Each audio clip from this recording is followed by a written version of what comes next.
నంగునూరు మండల Congress party senior నాయకులు. రానున్న రోజులలో మార్కెట్ కమిటీ చైర్మన్ కాబోతున్నారు దేవులపల్లి యాదగిరి గారు.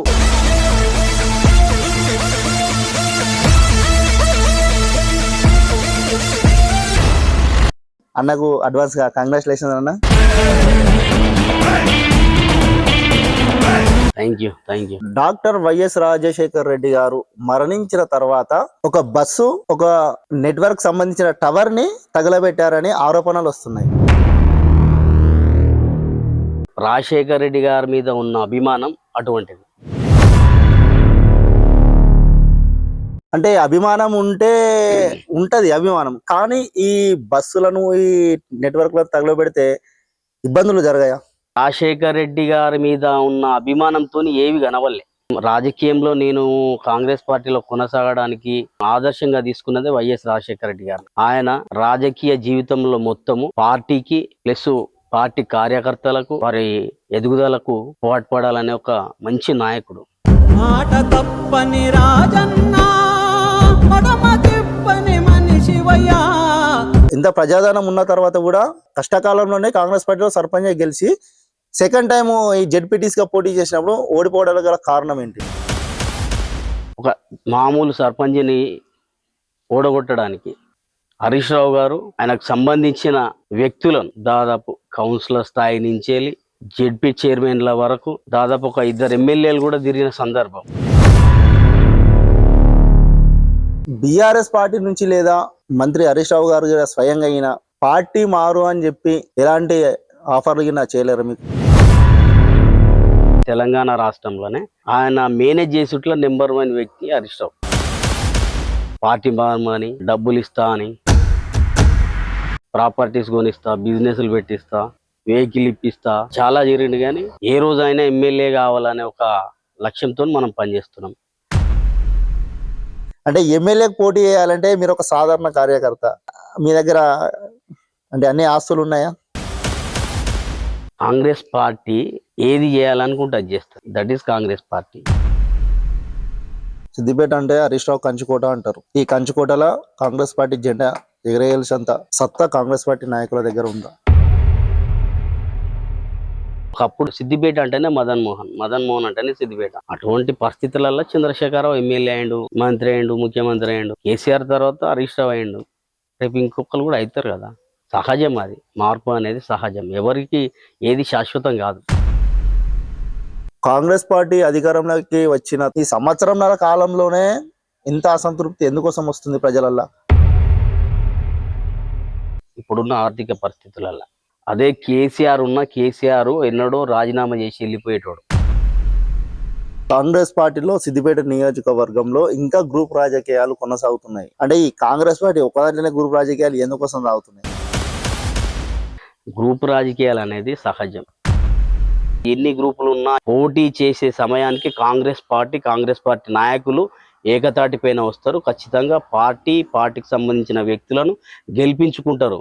దేవులపల్లి యాదగిరి గారి కనుసైగలలో నంగునూరు మండల కేంద్రంలో జోరుగా ఇసుక దంద సాగుతుందని, బ్లాక్ మార్కెట్లకు పోయే పరిస్థితి మాత్రం లేదు. అది మేము దానికి సపోర్ట్ కూడా చేయం.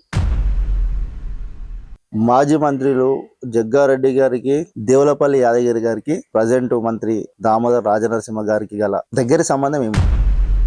ప్రజల కోసం, పార్టీ కోసం ఎక్కువ ఆలోచిస్తారు కాబట్టి మనకు ఎక్కువ అట్రాక్టివ్ అయ్యి ఆయనతో సాన్నిధ్యం పెరిగింది.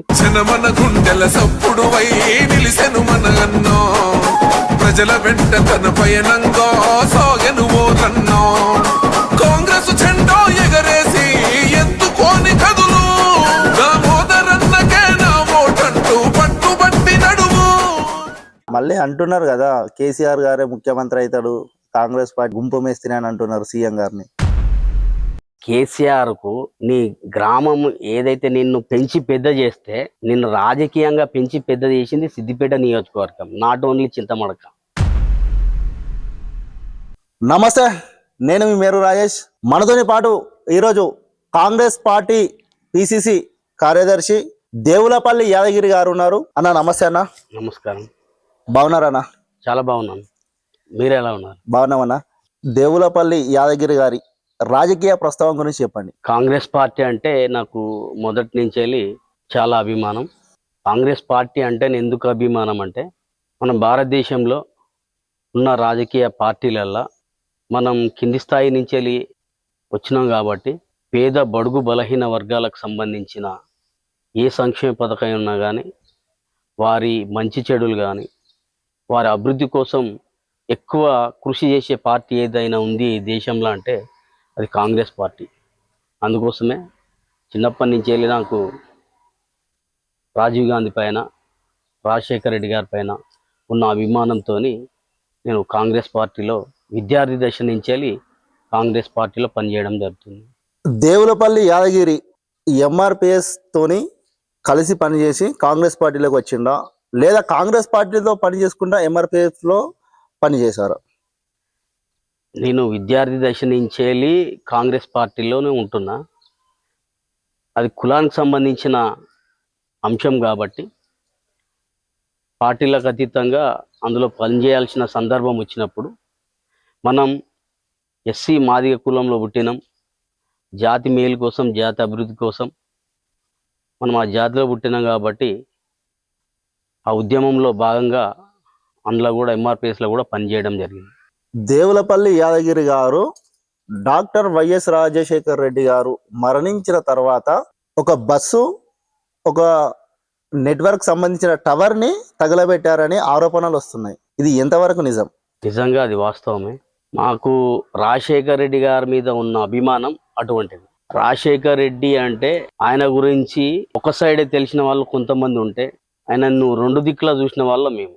ఆయన రాజకీయ జీవితంలో మొత్తము పార్టీకి ప్లస్ పార్టీ కార్యకర్తలకు, అదేవిధంగా అనునిత్యం బడుగు బలహీన వర్గాలకు సంబంధించిన ప్రతి వ్యక్తిని అభివృద్ధి చేయాలి, కాంగ్రెస్ పార్టీలో ఉన్న వాళ్ళను ప్రతి ఒక్కరిని రాజకీయంగా వారి ఎదుగుదలకు పోరాటపడాలనే ఒక మంచి నాయకుడు. అటువంటి నాయకుడిని ఆదర్శంగా తీసుకొని మేము ఆయన పాదయాత్ర పెట్టినప్పుడు ఆయనతో పాటు దాదాపు ఒక 70-80 కిలోమీటర్లు నడిచిన సందర్భం ఉన్నాయి. మేము రాజకీయంలో నేను కాంగ్రెస్ పార్టీలో కొనసాగడానికి, ఈ పార్టీని ముందుకు తీసుకుపోవడానికి ముందు నేను ఆదర్శంగా తీసుకున్నదే వైఎస్ రాజశేఖర రెడ్డి గారు. అంటే అభిమానం ఉంటది అభిమానం, కానీ ఈ బస్సులను, ఈ నెట్వర్క్లను తగలబెడితే ఇబ్బందులు జరగాయా? అప్పుడున్న పరిస్థితి ఏంటంటే రాజశేఖర్ రెడ్డి గారి మీద ఉన్న అభిమానంతో ఏవి కనవల్లే. వాస్తవానికి పబ్లిక్ ప్రాపర్టీకి సంబంధించి ఏది కూడా డ్యామేజ్ చేయొద్దు. అప్పుడున్న పరిస్థితులు రాజశేఖర్ రెడ్డి గారి మీద ఉన్న అభిమానంతోనే అలా చేయాల్సిన పరిస్థితి ఏర్పడ్డది. దేవులపల్లి యాదగిరి గారు తెలంగాణ వచ్చిన తర్వాత బీఆర్ఎస్ పార్టీ అధికారంలో ఉన్నప్పుడు నంగునూరు మండలంలో ఏకైక వ్యక్తి సర్పంచ్గా పోటీ చేసి గెలిచాడు. అంటే అంత ఆ సమయంలో జనాలు మీకు, అంటే కాంగ్రెస్ పార్టీ ఆ సమయంలో కనుమరుగైపోయింది, కానీ మీరు ఒక్కరే గెలిచారు. ప్రజలకు నేను చేసిన సేవ కానీ, ప్రజలకు సంబంధించిన కష్ట సుఖాల్లో మనం పాల్పంచుకొని ప్రతిదీ ఏ పని అయినా నా గ్రామానికి సంబంధించి, మండలానికి సంబంధించి నేను కాంగ్రెస్ పార్టీ కావచ్చు, అయినా నా దగ్గరికి ఎవరు వచ్చినా పనిచేసే దృక్పథం నాది. అందులో భాగంగా నాకు గ్రామం అన్నా, గ్రామ ప్రజలన్నా, గ్రామ అభివృద్ధి అన్నా ఎక్కువ నేను ఇష్టపడతా, అభివృద్ధి చేయడానికి, పని చేయడానికి. అందులో భాగంగా మనకు పార్టీలకు అతీతంగా మంచి చెడు కష్టం వచ్చిందంటే ఫస్ట్ కష్టం ఉన్న ఇంటి దగ్గర ముందు ఉండేది వ్యక్తి దేవులపల్లి యాదగిరి.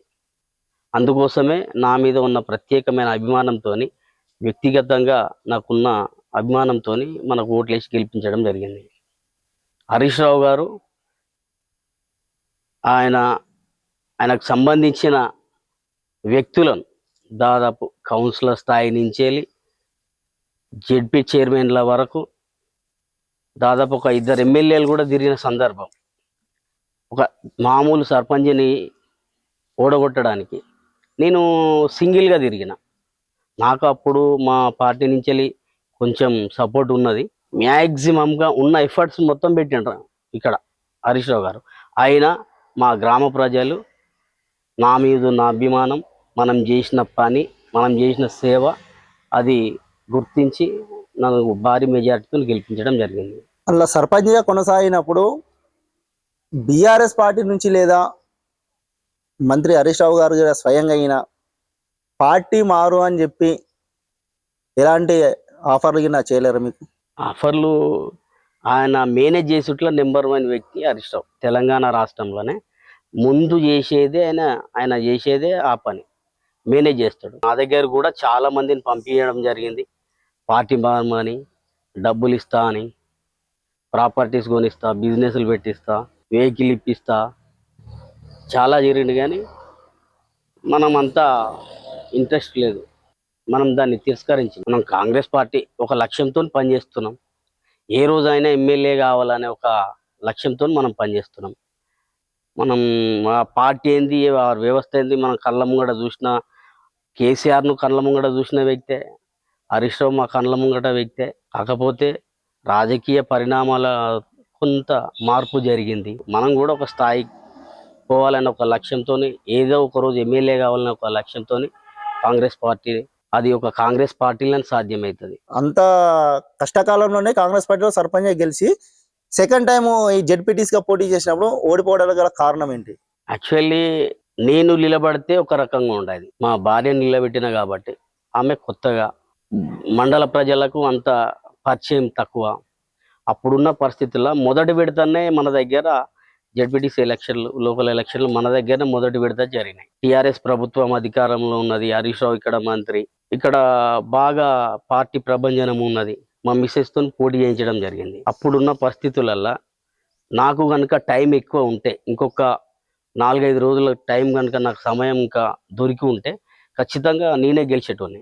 నైతికంగా విజయం నాదే. జెడ్పీటీసీ కూడా మా మీద ఉన్న బీఆర్ఎస్ అభ్యర్థి ఉమా వెంకటరెడ్డి అని, వారు పలుకుబడి, ఆర్థికంగా రాజకీయంగా వాళ్ళు ఆల్రెడీ పలుకుబడి ఉన్నవాళ్ళు. మా భార్య పరిచయమే లేదు.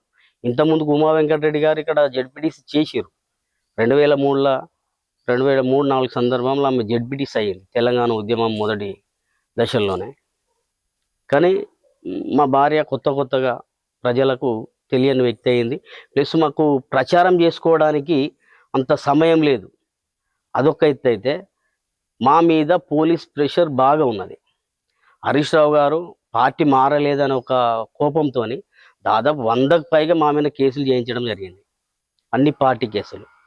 ఏ చిన్న ఆయనకు వ్యతిరేకంగా ఏ కార్యక్రమం చేసినా కేసులు చేయించుడే. అట్లా మమ్మల్ని ప్రచారానికి చేయకుండా పోలీసులను వాడుకొని మమ్మల్ని ప్రచారం చేయనీయలే. ప్రచార రథములు పెట్టనీయలే, వెహికల్స్ పెట్టనీయలే, వాల్ పోస్టర్స్ వేయనీయలే, మమ్మల్ని తిరగనీయలే. దాదాపు 36 గంటలు నన్ను పోలీస్ స్టేషన్ల నుంచి బయటికి రానియలే. మాకున్నది సమయం 3-4 రోజుల టైమే ప్రచారం తిరగాలి. అందులో 1.5 రోజు మేము పోలీస్ స్టేషన్లోనే ఉండాల్సి వచ్చింది. చాలా ఇబ్బందులకు గురి చేశారు. ఆయన నా కార్యకర్తలు నాకు చాలా సపోర్ట్ చేశారు. అటువంటి పరిస్థితులలో దాదాపు 1600 చిల్లర ఓట్లతో ఓడిపోవడం జరిగింది. నాకు కౌంటింగ్ ఏజెంట్లే లేరు. పోస్టల్ బ్యాలెట్కి వచ్చేసరికి మొదటిసారి పోస్టల్ బ్యాలెట్స్ లెక్క పెట్టారు. టీఆర్ఎస్కి పడ్డాయి 7 ఓట్లు, మిగతా ఓట్లు మొత్తం మనకే వచ్చినాయి. దాదాపు 47 చిల్లర పోస్టల్ బ్యాలెట్లు వస్తే మనకు 37 చిల్లర, 3-4 చెల్లలేదు. మిగతా 37 చిల్లర మాకు పడ్డాయి. వారికి 6-7 వాళ్ళకు పడ్డాయి. మనం ప్రజలల్లో ఉంటాము, పని చేస్తాము, ప్రజలకు ఏదైనా ఇబ్బంది వస్తే వాళ్ళ సైడు ప్రజా గొంతుకై మాట్లాడతాము, ప్రశ్నిస్తాము. ఈ రోజులలో ప్రశ్నిస్తేనే ప్రజలకు సంక్షేమ పథకాలు అందుతాయని ఒక మంచి ఉద్దేశంతో నాకు మండల ప్రజలు చాలా సపోర్ట్ చేశారు. నంగునూరు మండలంలో ఏదైనా ప్రోగ్రాం చేద్దామంటే హరీష్ రావు గారు దేవులపల్లి యాదగిరి గారిని ఆ రోజు ఎందుకు అరెస్ట్ చేస్తున్నారు? ఆయన చాలా భయస్తుడు. హరీష్ రావు అనే వ్యక్తి చాలా భయస్తుడు. ప్రశ్నిస్తే ఒప్పుకోలేని వ్యక్తి. నాది ప్రశ్నించే మనస్తత్వం, ప్రశ్నించే వ్యక్తిత్వం. ప్రజల కోసం ఖచ్చితంగా ప్రశ్నిస్తాం. అధికారంలో ఎవ్వరు ఉన్నా ప్రశ్నించాల్సిన బాధ్యత ప్రతిపక్ష పార్టీల మీద ఉంటుంది. మేము ప్రతిపక్ష పార్టీ కాబట్టి ఎక్కడ ప్రశ్నిస్తాము. మరి ఇక్కడ సీఎం తర్వాత అంతటి వ్యక్తిని నన్ను ప్రశ్నిస్తే నాకు ఇక్కడ అవమానం జరుగుతుంది, నాకు రాజకీయంగా రేపు దెబ్బ పడుతుంది అని ఒక భయంతో ఆయన ఒప్పుకునే వ్యక్తి కాదు. దేవులపల్లి యాదగిరి గారి కనుసైగలలో నంగునూరు మండల కేంద్రంలో జోరుగా ఇసుక దంద సాగుతుందని ప్రజలు అంటున్నారు. ఇది ఎంతవరకు నిజం? అది అబద్ధం. మేము పూర్తిగా రైతులకు సంబంధించిన వ్యక్తులం. ఇసుక అనేది టిఆర్ఎస్ పార్టీ అధికారంలో ఉన్నంత జరిగిన అది ఇప్పుడు జరగదు. ఇప్పుడు ఏది ఉన్నా ప్రభుత్వ సంబంధించిన కట్టడాలకు, సీసీ రోడ్లకు, అభివృద్ధి పనులకు తప్ప అది బ్లాక్ మార్కెట్లకు పోయే పరిస్థితి మాత్రం లేదు. అది మేము దానికి సపోర్ట్ కూడా చేయం. కాంగ్రెస్ పార్టీ అధికారంలోకి వచ్చిన తర్వాత దరిదాపు 2 సంవత్సరాలు గడుస్తుంది. ప్రజలకు ఏదైతే హామీలు ఇచ్చిందో హామీలు అమలు పరచడంలో కాంగ్రెస్ పార్టీ విఫలమవుతుందని చెప్పి గ్రామాలలో ప్రజలు ఆపుతున్నారు. ప్రజలల్లా పూర్తిగా వ్యతిరేకం అనేది లేదు, అసంతృప్తి ఉన్నమాట వాస్తవం. ఎందుకోసం అంత కొడితే అధికారంలోకి వచ్చి 2 సంవత్సరాలు కూడా కంప్లీట్ కాలేదు. ఈ సంవత్సరంన్నర కాలంలోనే ఇంత అసంతృప్తి ఎందుకోసం వస్తుంది ప్రజలల్లా? రైతు భరోసా, రైతు రుణమాఫీ దగ్గర కొంచెం అసంతృప్తి ఉన్నమాట వాస్తవం. రాష్ట్రం దగ్గర ఉన్న బడ్జెట్ను చూసుకుంటూ ముఖ్యమంత్రి రేవంత్ రెడ్డి గారు పాలనను ముందుకు తీసుకుపోతాడు. ఇప్పుడున్న పరిస్థితులల్లా అదే కేసీఆర్ ఎన్నడో రాజీనామా చేసి వెళ్ళిపోయేటోడు. ఇప్పుడున్న ఆర్థిక పరిస్థితులల్లా ఈ భారాన్ని కేసీఆర్, ఈ కుటుంబమే భరించదు. ఏదైనా అన్ని ఫెసిలిటీలు ఉంటేనే వీళ్ళు ముందుకెళ్తారు. కానీ అట్లా కాకుండా మళ్ళీ అంటున్నారు కదా, కేసీఆర్ గారే ముఖ్యమంత్రి అవుతాడు, కాంగ్రెస్ పార్టీ గుంపు మేస్త్రి అని అంటున్నారు సీఎం గారిని. వ్యతిరేకత వేరు, అసంతృప్తి వేరు. కేసీఆర్ గారు ఎట్ ఏ టైం ఏది సంక్షేమ పథకానికి కూడా పూర్తి స్థాయిలో అమలు చేయలే. కానీ ముఖ్యమంత్రి రేవంత్ రెడ్డి గారు, కేసీఆర్ కూడా కొన్ని పథకాలు అమలు చేసింది కదా గతంలో, దళిత బంధు అని. ఎక్కడ చేసిండు? కొన్ని గ్రామాలలో దళిత బంధు ఎక్కడ చేసిండు? ఇచ్చిన కేసీఆర్ అయిన సొంత గ్రామం చింతమడకల్నే ఇచ్చింది కదా. అది ఒక్కటి తప్ప దానికోసం కూడా మేము అప్పుడు పాదయాత్ర చేసినాం. ఈ కేసీఆర్కు నీ గ్రామం ఏదైతే నిన్ను పెంచి పెద్ద చేస్తే, నిన్ను రాజకీయంగా పెంచి పెద్ద చేసింది సిద్దిపేట నియోజకవర్గం, నాట్ ఓన్లీ చింతమడక. సిద్దిపేట కాన్స్టిట్యుయెన్సీతోనే ఈరోజు మీరు మంత్రులు అయ్యారు, ముఖ్యమంత్రులు అయ్యారు. నీ ఎంటర్ ఫ్యామిలీ మొత్తం లక్షల కోట్లల్లా ఈరోజు ఆ ధనార్జన చేసుకున్నది. దానికి కారణం సిద్దిపేట ప్రజలు. కేసీఆర్ అనే వ్యక్తి తెలంగాణ రాష్ట్రం కోసం రాజీనామా చేసి పార్టీ పెడితే సపోర్ట్ చేసింది. ప్యారగన్ చెప్పులతో వచ్చి ఇక్కడ తిరిగితే సపోర్ట్ చేసింది. అంటే నేను రాజకీయంగా అభివృద్ధి చేసిన నియోజకవర్గాన్ని సమాన స్థాయిలో చూడాలి. ఒక చింతమడకగా కాదు, సంక్షేమ పథకాలు 10 లక్షలనే ఏదైతే పథకం అక్కడ ఒక గ్రామానికి వర్తింపజేసిండో అది నియోజకవర్గం మొత్తం ఇవ్వాలి. ఇప్పుడు ఏదైతే పథకాలు ఉన్నాయో పథకాలను మీరు ఇంకెన్ని రోజులలో పూర్తి చేస్తారు? ఏదైతే 6 పథకాలు పూర్తి స్థాయిలో ఇస్తామని చెప్పినామో ఖచ్చితంగా ఇస్తాము. ఈ 5 సంవత్సరాల లోపే, ఇంకో 1 ఇయర్ లోపే ఖచ్చితంగా అన్ని సంక్షేమ పథకాలు 100% అమలవుతాయి. ఇప్పుడున్న ఆర్థిక పరిస్థితులలో దాదాపు 18 నుంచి 20,000 కోట్లు మన రాష్ట్ర బడ్జెట్. అందులోకి వెళ్ళే సగానికి ఎక్కువ సాలరీలు పోతాయి, ప్రభుత్వ ఉద్యోగాలకు జీతాలు ఇవ్వాల్సి వస్తుంది. ఆ ఉన్న సగం డబ్బులతోనే 4-5 వేల కోట్లతోనే ఇదంతా నడిపియాలి, సంక్షేమ పథకాలు ఇవ్వాలి. నీకు ఇచ్చిన సంక్షేమం, ఇప్పుడు ఆర్టీసీ ఉన్నది, అందరూ హ్యాపీగా ఉన్నారు, 100% సక్సెస్ ప్రోగ్రామ్. ఇంటికి 200 యూనిట్ల కరెంట్ ఉన్నది, అది 100% సక్సెస్ ప్రోగ్రామ్. కొంతమందికి ఉచిత గ్యాస్ ఉన్నది. ఉచిత గ్యాస్ టెక్నికల్ ఇష్యూ ఏదైతే డీలరు వాళ్ళకి సంబంధించిన డీలర్ ఉన్నారో వాళ్ళు ఇమీడియట్లీ అది అప్డేట్ చేసుకోవాలి. ఇప్పుడు ఒక సంక్షేమ పథకం అమలవుతున్న సందర్భంలో ఒక 2-3-5% దాకా కొంచెం లోటుపాట్లతోని చిన్న చిన్న మిస్టేక్లతో ఆగిపోతాయి. అయినంత మాత్రాన 95% పక్క పెట్టడానికి లేదు కదా. ఉచిత విద్యుత్తు, ఉచిత గ్యాసు, ఉచిత బస్సు 100% అవుతున్నాయి. నిన్న మొన్న సన్న బియ్యం 100%. ఇది పేదోళ్ళకు రోజు పండుగనే. దాదాపు 55-58% ప్రజలు తినలేని పరిస్థితి, సన్న బియ్యం తినలేని పరిస్థితి వాళ్ళ ఆర్థిక ఇబ్బందుల వలన. కానీ ఇప్పుడు ప్రతి ఇంట్లో సన్న బియ్యం, ప్రతిరోజు పండుగ. ఈ ఆలోచన మరి ఏ ప్రభుత్వం కూడా చేయలే. మాజీ మంత్రులు జగ్గారెడ్డి గారికి అండ్ ప్రజెంట్ మంత్రి దామోదర్ రాజనరసింహ గారికి, దేవులపల్లి యాదగిరి గారికి దగ్గర సంబంధం ఏమిటి? నేను దామోదర్ గారితో దాదాపు నాకు 95-96 నుంచి వెళ్ళి నాకు ఆయనతోని ఉన్న సాన్నిహిత్యం. సింగూరు సాగునీళ్ళ కోసం ఆయన ధర్నా చేస్తున్న నిరాహార దీక్ష చేస్తుండు. ఆ సందర్భంలో మేము అక్కడికి ఆయన చేసే దీక్ష దగ్గరికి పోయి మేము మద్దతు ఇచ్చి, అప్పుడు మాకు సురేష్ షెట్కర్ ఉండే ఆయనతో పాటు అప్పుడు వెళ్ళి ఆ దీక్షల పరిచయమైన అప్పటి నుంచి వెళ్ళి సిద్దిపేట నుంచి వెళ్ళి మొట్టమొదటిగా మనకు ఆయనతోని ఉన్న ఆ సాన్నిధ్యం ఎక్కువ ఏర్పడ్డది. అప్పటి నుంచి వెళ్ళి రిలేషన్షిప్ పెరిగింది. కాంగ్రెస్ పార్టీ గురించి, కార్యకర్తల గురించి ఎక్కువ కేర్ తీసుకొని, ఎక్కువ కాంగ్రెస్ సిద్దిపేట అసెంబ్లీ సంబంధించిన కార్యకర్తల మీద ఎక్కువ కేర్ తీసుకొని ఆయన ఒక దృష్టి పెట్టి కార్యకర్తల కోసం పనిచేసిరు. అప్పటి నుంచి ఇంకా ఎక్కువ సాన్నిధ్యం పెరిగింది. బయట పెట్టేటాడు. కానీ అధికారం వచ్చిన తర్వాత 2 సంవత్సరాలు గడుస్తున్నామని కొన్ని సమస్యల మీద దృష్టి పెట్టడం లేదంటున్నారు.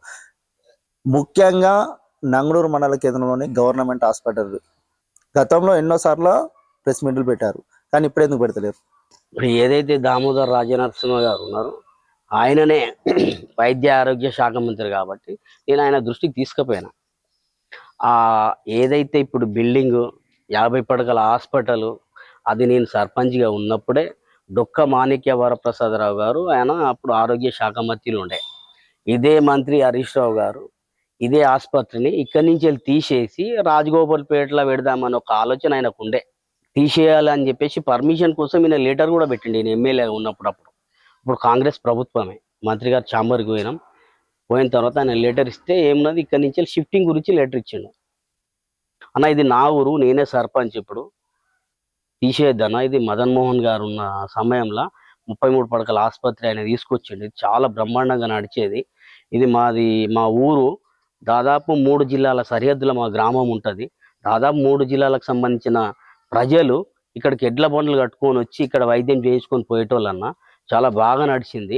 ఏదైతే హరీష్ రావు గారు సిద్దిపేటకు ఎమ్మెల్యేగా వచ్చారో అప్పటి నుంచి వెళ్ళి ఇది వెనుకబడ్డది తప్ప ఆసుపత్రి మంచిగా నడిచిందన్న. వద్దు, మండల కేంద్రం అది అని చెప్పితే, తమ్ముడు నీకు 50 పడకలు చేస్తా అని చెప్పేసి ఆయన అప్పుడు 8 కోట్ల 30 లక్షల బడ్జెట్ పెట్టి 50 పడకలుగా చేసి ఆయన మనకు అప్పుడు జీవో ఇచ్చాడు. వీళ్ళు ఏం చేసిరు, అప్పుడు తప్పుడు ప్రచారం చేసుకున్నారు. తెలంగాణ రాష్ట్రం ఏర్పడ్డది, టీఆర్ఎస్ ప్రభుత్వం వచ్చింది. వచ్చిన తర్వాత స్టేషన్ గన్పూర్ ఎమ్మెల్యే గారు రాజయ్య గారిని ఉప ముఖ్యమంత్రి చేసిరు. ఆయన ద్వారా ఒక లెటర్ ఇప్పించారు. ఏంది, ఈ 50 పడకల ఆసుపత్రి తెలంగాణ ప్రభుత్వం వచ్చినాక మంజూరైంది. అదంతా తప్పు. అది నేను చేయించుకున్న ఆసుపత్రి, అది నేను మంజూరు చేయించుకున్న ఆసుపత్రి. మళ్ళీ దాన్ని ఆసుపత్రి నంగనూరులో మూయించేటోళ్ళు. మరి ఆయనకు హరీష్ రావు గారికి నంగనూరు అంటే అంత ఎందుకు ఇబ్బందో, ఎందుకు వ్యతిరేకమో, ఎందుకు పడదో తెలియదు. కానీ అది ఆయన ఇక్కడి నుంచి మూయించేటోడు. అదృష్టం కొద్దీ కాంగ్రెస్ ప్రభుత్వం వచ్చింది. మా గురువు లాంటి వ్యక్తి మా దామోదర్ రాజనరసింహ గారు మంత్రి గారు 100కు 100% నేను దేనికోసం అయితే హరీష్ రావు మీద ఫైట్ చేసినో అది నేను నా ప్రభుత్వంలో నేను చేయించుకుంటా. నాకు హామీ ఇచ్చిండు మంత్రి గారు, 100% చేస్తారు. కాంగ్రెస్ పార్టీలో సిద్దిపేట నియోజకవర్గంలో ఇంకా గ్రూప్ రాజకీయాలు కొనసాగుతున్నాయి.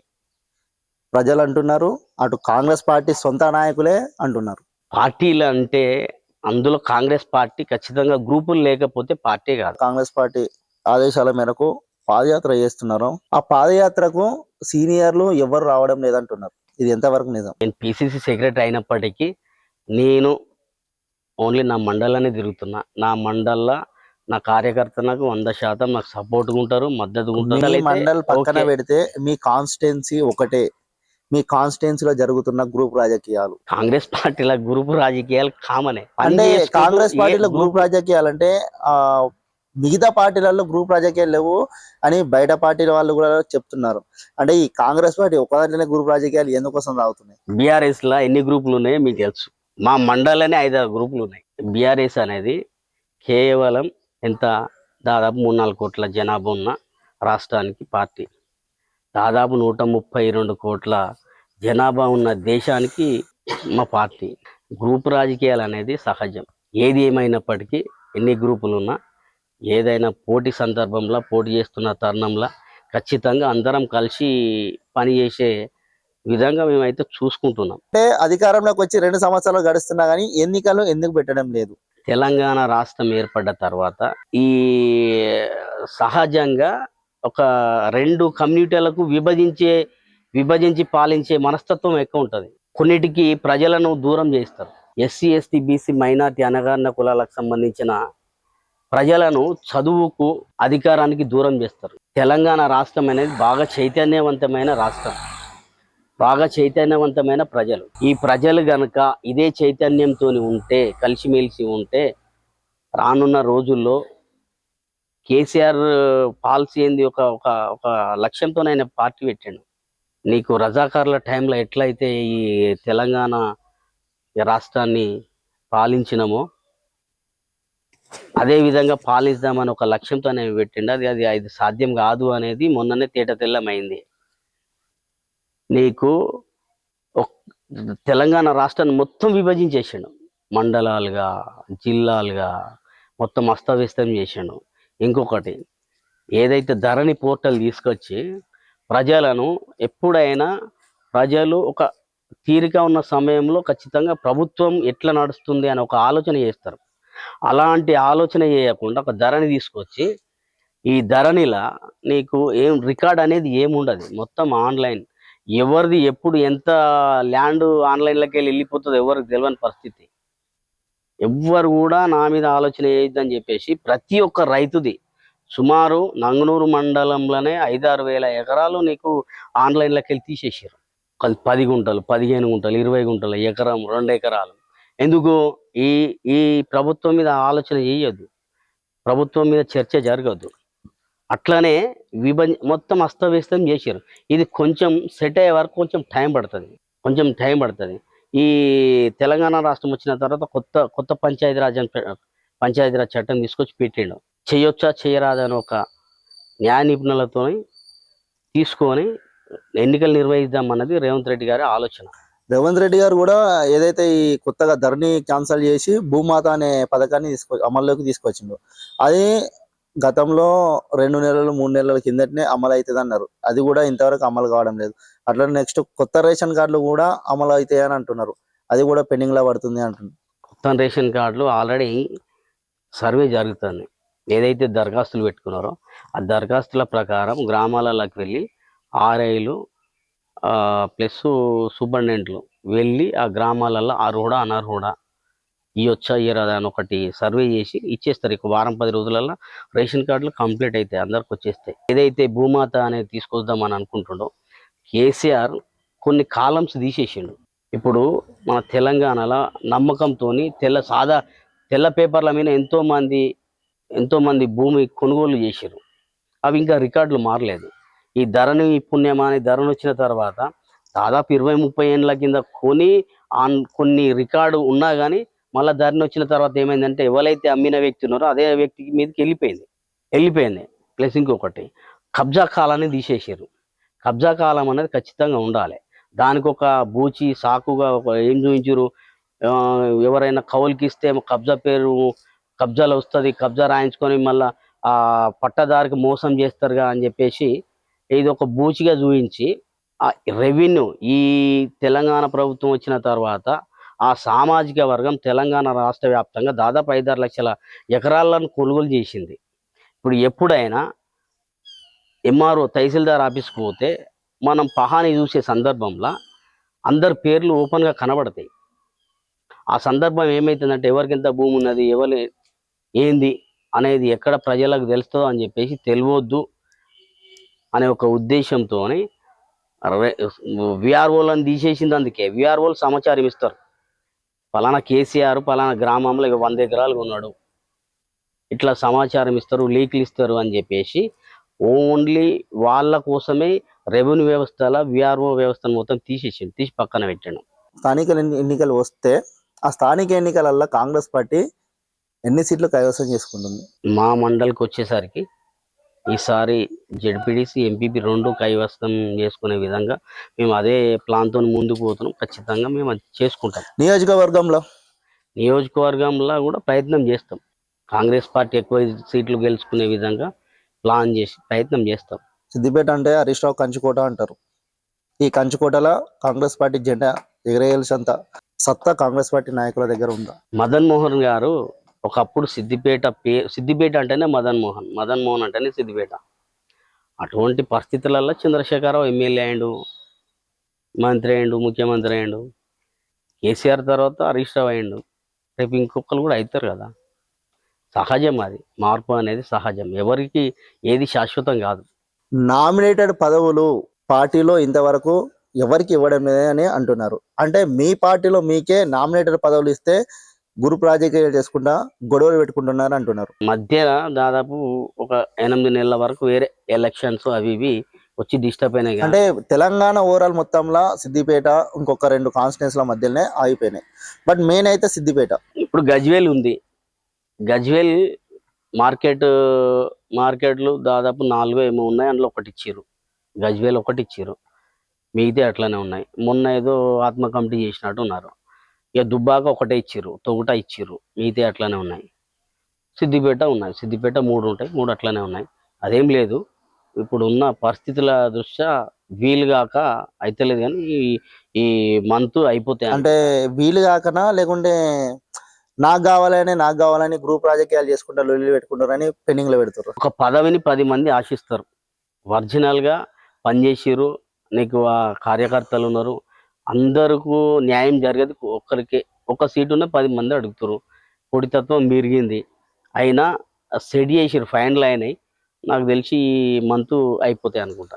ఈ బీఆర్ఎస్ పార్టీల నుంచి కాంగ్రెస్ పార్టీలోకి వచ్చిన వారికి రానున్న రోజులలో స్థానిక ఎన్నికలకైన టికెట్స్, నెక్స్ట్ మున్సిపల్ ఎన్నికలైన టికెట్లు కాంగ్రెస్ పార్టీ నుంచి బీఫామ్లు ఇస్తారా? మొదటి ప్రాధాన్యత సీనియర్ కార్యకర్తలకు.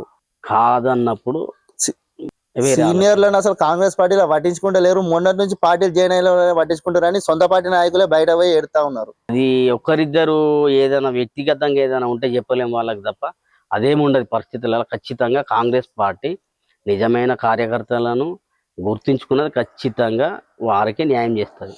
నంగునూరు మండల మార్కెట్ కమిటీ చైర్మన్ పదవి కోసం దేవులపల్లి యాదగిరి గారు లీడ్లో ఉన్నారని ప్రజలు అంటున్నారు, నాయకులు అంటున్నారు. మరి దీన్ని కూడా ఈ మండలానికి ఒకదానికి సంబంధించింది కూడా ఎందుకు పెండింగ్ లో పెడుతున్నారు? వాస్తవానికి నాకు గవర్నమెంట్ వచ్చినాక 2 monthsకే తీసుకోమని చెప్పారు. కాకపోతే నేను స్టేట్ కార్పొరేషన్ చైర్మన్ అడిగిన, అట్లా నాది జాప్యం జరిగింది తప్ప వేరే కాదు. నంగునూరు మండల మార్కెట్ కమిటీ చైర్మన్ 100% మనది దేవులపల్లి యాదగిరి. రానున్న రోజులల్లో నేను కష్టపడే తత్వం నాది, ఎమ్మెల్యేకు నేను పోటీ చేస్తా ఏ రోజైనా అంటున్నారు. అంటే ఎమ్మెల్యేకు పోటీ చేయాలంటే మీరు ఒక సాధారణ కార్యకర్త, అంటే మీ దగ్గర అంటే అన్ని ఆస్తులు ఉన్నాయా? కాంగ్రెస్ పార్టీ ఏది చేయాలనుకుంటే అది చేస్తుంది. కాంగ్రెస్ పార్టీ ఈరోజు జాతీయ అధ్యక్షుడు ఒక దళిత బిడ్డ, కాంగ్రెస్ పార్టీ నుంచి. ఆయన కన్నా ముందే సంజీవయ్య ఈ జాతీయ అధ్యక్షుని చేసింది. ఆయన ఒక సాధారణ పూరి గుడిసెలు ఉండే ఫ్యామిలీ నుంచి ఎమ్మెల్యేని చేసింది, ముఖ్యమంత్రిని చేసింది, జాతీయ అధ్యక్షుని చేసింది. That is Congress party. Siddipet ప్రజలకు అండ్ మీ నంగునూరు మండల ప్రజలకు, తెలంగాణ రాష్ట్ర ప్రజలకు కాంగ్రెస్ పార్టీ తరఫున ఈ 6 గ్యారెంటీల పైన ఏం చెప్పదలుచుకున్నారు? ప్రజలు కాంగ్రెస్ పార్టీని నమ్మండి, కాంగ్రెస్ పార్టీ మీద నమ్మకం ఉంచుర్రి. కాంగ్రెస్ పార్టీ ఎప్పుడైనా ఇచ్చిన మాట కట్టుబడి పూర్తి స్థాయిలో పనిచేస్తుంది. ఖచ్చితంగా 6 గ్యారెంటీలు పూర్తి స్థాయిలో అమలవుతాయి. కొంతమంది సిద్దిపేట కాన్స్టిట్యున్సీలో కానీ తెలంగాణ రాష్ట్రంలో అక్కడక్కడ, ముందుగా సిద్దిపేట కాన్స్టిట్యున్సీలో గతం కన్నా ఇప్పుడు కాంగ్రెస్ పార్టీ సిద్దిపేట కాన్స్టిట్యున్సీలో చాలా మెరుగైంది. రానున్న రోజుల్లో ఎలాంటి ఎన్నికలు జరిగినా కాంగ్రెస్ పార్టీ గెలిచే అవకాశాలు 100% ఏర్పడ్డాయి. ఎక్కడ కాంగ్రెస్ పార్టీ బలపడి ఇక్కడ మేము వీక్ అవుతామని చెప్పేసి కాంగ్రెస్ పార్టీ పైన, కాంగ్రెస్ పార్టీ నాయకుల పైన గ్రూప్ రాజకీయాలు ఉన్నాయని చెప్పేసి, ప్రభుత్వం పూర్తి స్థాయిలో పథకాలు అమలు చేస్తలే అని చెప్పేసి ఒక ప్రొపగండా లేపి కాంగ్రెస్ పార్టీని, కాంగ్రెస్ ప్రభుత్వాన్ని, కాంగ్రెస్ పార్టీ నాయకులను బద్నాం చేసే కార్యక్రమం ఏదైతే పెట్టుకున్నారో అది తక్షణమే బంద్ చేయరి. మీరు ఏదైతే ఆశలు పెట్టుకుంటారేమో కానీ అది ఏమీ ఉండయి. కాంగ్రెస్ పార్టీ మాట కట్టుబడి ఉంటుంది, పూర్తి స్థాయిలో పథకాలు అమలు చేస్తుంది. ఇక్కడ రానున్న రోజుల్లో సిద్దిపేట కాన్స్టిట్యున్సీలో ఖచ్చితంగా కాంగ్రెస్ పార్టీ ఏ పదవి పోటీ చేసినా ఖచ్చితంగా గెలుస్తుంది. మరి మీరు ఈ తప్పుడు ప్రచారాలను బంద్ చేసుకోరి. గ్రూప్ రాజకీయాలు, గ్రూపు అనేది ఏదైతే ఉన్నదో సహజం. బీఆర్ఎస్లో 100 గ్రూపులు ఉన్నాయి, ఎన్ని గ్రూపులు లేవు. లేనోళ్ళు చెప్పాలి, ప్రతి పార్టీలు ఉన్నాయి, బీజేపీలు ఉన్నాయి, అన్ని పార్టీలలో ఉన్నాయి. కానీ ఏ గ్రూపులు ఉన్నా, ఎన్ని గ్రూపులు ఉన్నా, ఎన్ని వ్యక్తిగత భేదాభిప్రాయాలు ఉన్నా, పోటీ చేసే సమయానికి కాంగ్రెస్ పార్టీ నాయకులు ఏకతాటి పైన వస్తారు. ఖచ్చితంగా పార్టీకి సంబంధించిన వ్యక్తులను గెలిపించుకుంటారు. మీ చిల్లర రాజకీయాలు బంద్ చేయాల్సిందిగా ఈ సందర్భంగా హెచ్చరిస్తారు. నంగునూరు మండల కాంగ్రెస్ పార్టీ సీనియర్ నాయకులు అండ్ ఇప్పుడు రానున్న రోజులలో మార్కెట్ కమిటీ చైర్మన్ కాబోతున్నారు దేవులపల్లి యాదగిరి గారు. అన్నకు అడ్వాన్స్ గా కంగ్రాచులేషన్ అన్న. Thank you. తెలంగాణ రాష్ట్రంలో స్థానిక ఎన్నికలు వస్తే కాంగ్రెస్ పార్టీ కైవసం చేసుకుంటుందని అన్న చెప్తున్నాడు. ఏదైతే 6 గ్యారెంటీలు ఉన్నాయో 6 గ్యారెంటీలు అమలు చేస్తామని ప్రజలు ఎవరు కూడా అధైర్యపడొద్దని చెప్తున్నారు. చూస్తూనే ఉండని మన కర్తవ్యం టీవీ. నేను మీ మేరుగు రాజేష్.